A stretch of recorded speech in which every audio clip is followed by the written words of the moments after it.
What is public debt? Sometimes we need to resort to borrowing in order to achieve our goals. Just like us, governments face a similar reality with public debt.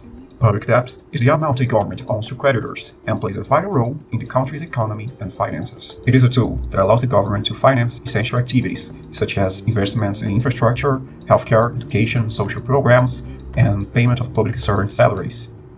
When salary is not sufficient to fund projects or cover monthly expenses, individuals may turn to loans. The government can also incur debt when it needs to invest in foster growth or when revenue is lower than expenditures.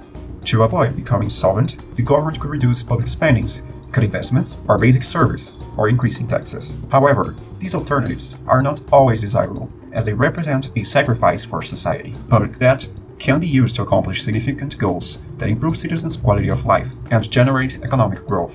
Fiscal balance occurs when tax revenue is sufficient to cover government expenses, and loans are directed towards investments. This allows for the distribution of public investments costs over time, with all generations benefiting from them.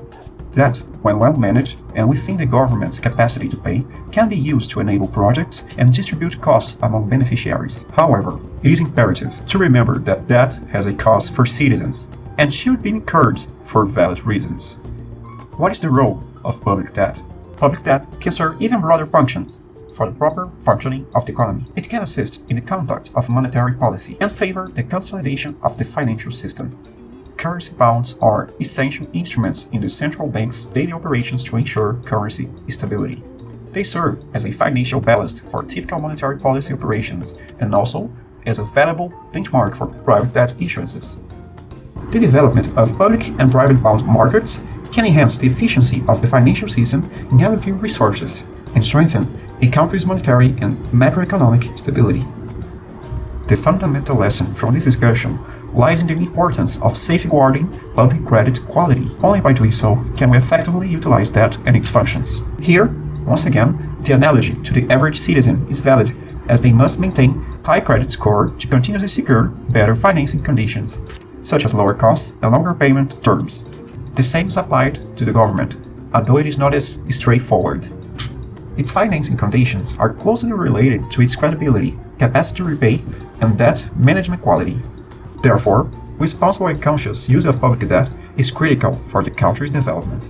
Brazilian public debt management is one of the National Treasury's duties. Public debt in Brazil. Brazil's debt history begins in the colonial period, in the 16th and 17th centuries.